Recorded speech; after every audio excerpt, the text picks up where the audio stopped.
Art leads you back to the person you were after the world took you away from yourself.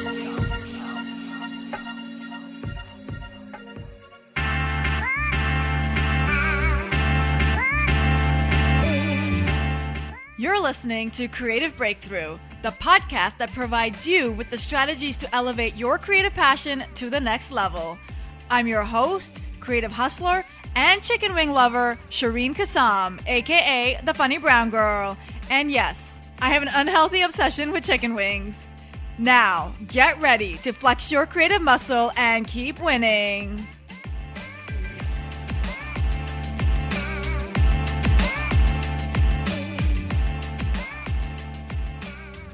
Is your mind always running? Do you struggle focusing? Do you have a hard time turning off after your 9 to 5 to focus on your creative passion?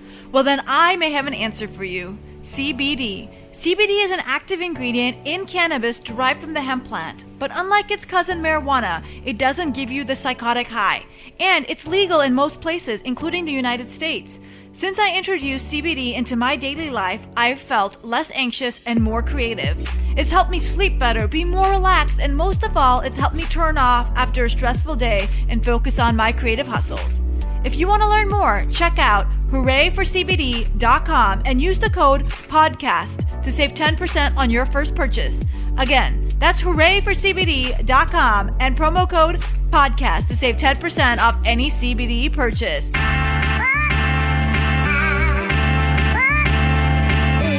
Welcome back to another episode of The Creative Breakthrough. If this is your first time joining, welcome. I am your host, Shereen Kassam, aka the Funny Brown Girl. Hey, guess what? It is December, and when we end this year, this podcast will be trending in the United States, Canada, United Kingdom, Australia, Czech Republic, and Malaysia. How cool is that, y'all? And this is all because of you guys. Thank you for tuning in every week after week, for sharing this podcast with your friends, your family, other creatives, and most of all, thank you for leaving reviews.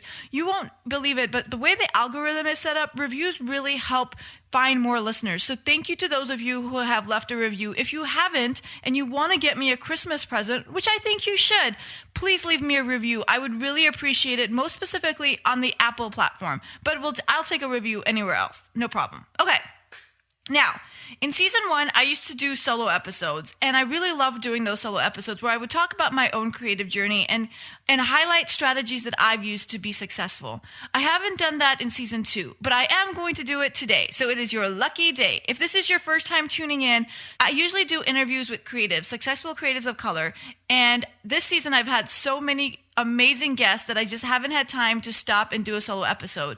But again, today I'm going to do a solo episode. Now, if you know me, you know I love Instagram quotes. I don't know why, but Instagram quotes are my thing. I will screenshot them and then I will save them, and I just love them. I don't know. I think it's because you can just put anything you want in an Instagram quote and boom, it's like, oh, that could be true.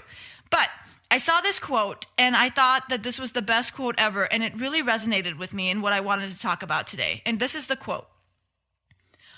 Art leads you back to the person you were after the world took you away from yourself. Now, I have ADHD, so I'm going to read that one more time for those of you who also have ADHD. Art leads you back to the person you were after the world took you away from yourself. This quote embodies everything I want to talk about today.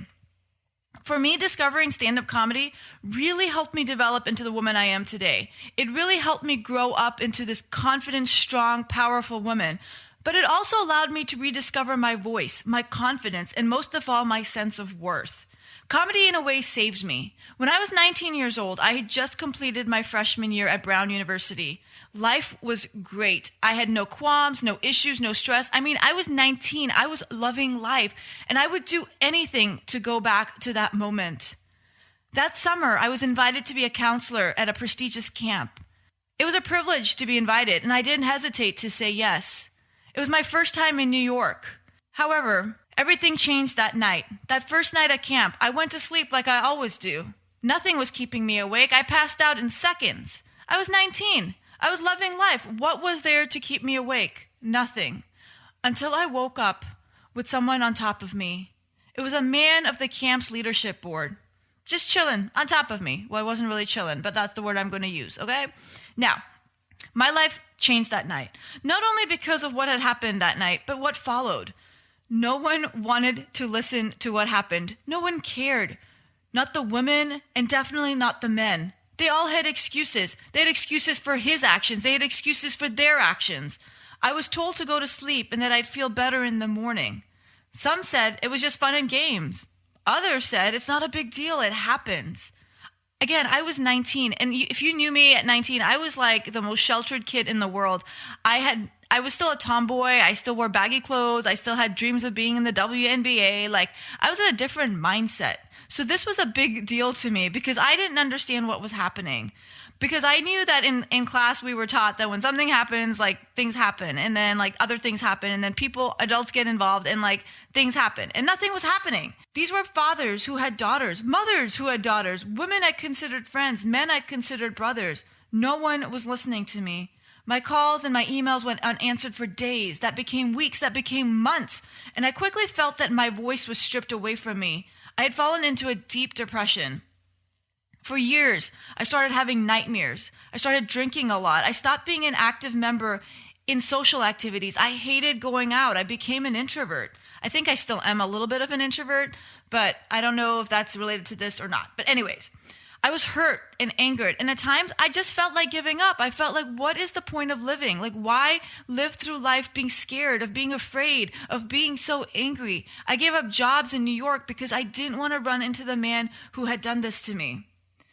But then I discovered stand-up comedy. Now, for those of you who have heard the story many times, you can skip over this part. But how I discovered stand-up comedy was crazy. I had never dreamt of being a stand-up comedian. This was not something in my journal or my diary. I had never even seen a live comedy show. But I had this girl staying with me, and she really wanted to go to this comedy show, and she dragged me to it. And I was like really adamant I didn't want to go, again, because I had turned into an introvert, and I just wanted to stay home. And so we go to this show, this comedy show. And it's a showcase, which means it's like 10 people who go up for 5 minutes, 7 minutes each. And it turned out that they were all men. And everyone in the show, everyone in the audience was drunk, but I was not drunk. And so maybe that's why I wasn't enjoying it. But every guy looked the same to me, and their act sounded the same to me. They all had the same jokes about their girlfriends, their ex-wives, their dogs, their genitalia, and I was bored silly. And so after the show, I went up to the doorman and I said, hey, listen, that was really boring. I want my money back. Because I paid $20 to get in, okay? And I was like fresh out of college. Actually, I wasn't that fresh out of college. I was probably a couple years in, so I had money. But I still wanted my money back. And the doorman called over the host of the show, who was this really cool woman. And the woman was like, it's hard to make people laugh. It's not that easy to make people laugh. And I was like, well, challenge accepted. And so she helped me figure out how to be a stand-up comic. And I went and I took a class. I read a book. And that first time that I got on stage and I heard the crowd roar in laughter, I knew I had found my calling. I knew that this was what was going to help me find myself again. And so I poured myself into stand-up comedy. But deep down inside, even though I love stand-up comedy because I finally had a voice again, I could get on stage. I could share my views of the world and people listened. People were engaged in what I had to say. And it was such an amazing feeling to be confident again after all those years. To discover a part of me that had become hidden. I poured every ounce of me into comedy. I mean, I was going out 5-6 nights a week to do comedy. A few years ago, I discovered that the man who had assaulted me was now in a leadership role that oversaw the camp in which I was assaulted at, and I was outraged. I spoke out again, but it wasn't any different. 15 years later, and people still wanted to ignore the situation. But this time I was stronger and more vocal and more determined. Slowly, people started responding to my calls and my emails. Slowly, changes started to happen. The leaders of the camp agreed that we should have a sexual assault policy in place, as well as an escalation policy, so that if this did happen again, people knew what to do and how to respond. These policies were introduced nationwide at all the camps this summer, and the man who assaulted me suddenly resigned from his position. I received an apology from leadership this year, and most of all, I discovered a new passion to fight for women empowerment and mental health. Stand-up comedy helped me find myself again and make a difference. It was a long journey, but a necessary one.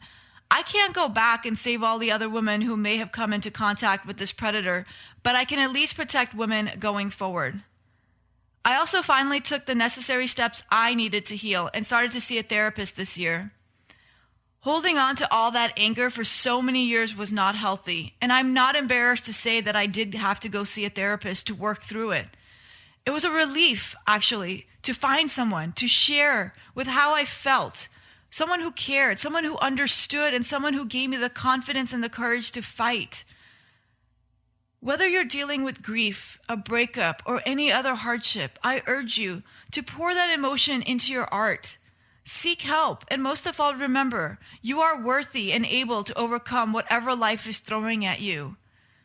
With that, I wish you all a safe holiday season, and please, if you need someone to talk to, please reach out to the National Suicide Prevention Lifeline that's available 24 hours a day and is totally anonymous. The number is 1-800-273-8255. Now, go flex your creative muscle and keep winning. Thanks for listening. Stay connected about upcoming resources, including opportunities, festivals, competitions, and grants to help you grow your creative passion by subscribing to my bi-monthly newsletter by visiting funnybrowngirl.com/subscribe. Don't miss out on a life-changing opportunity and subscribe today at funnybrowngirl.com/subscribe. And hey, if you decide to go on Instagram today, follow me. I'm Funny Brown Girl. I'm Shereen Kassam, and you've been listening to Creative Breakthrough. Now, go flex your creative muscle and keep winning.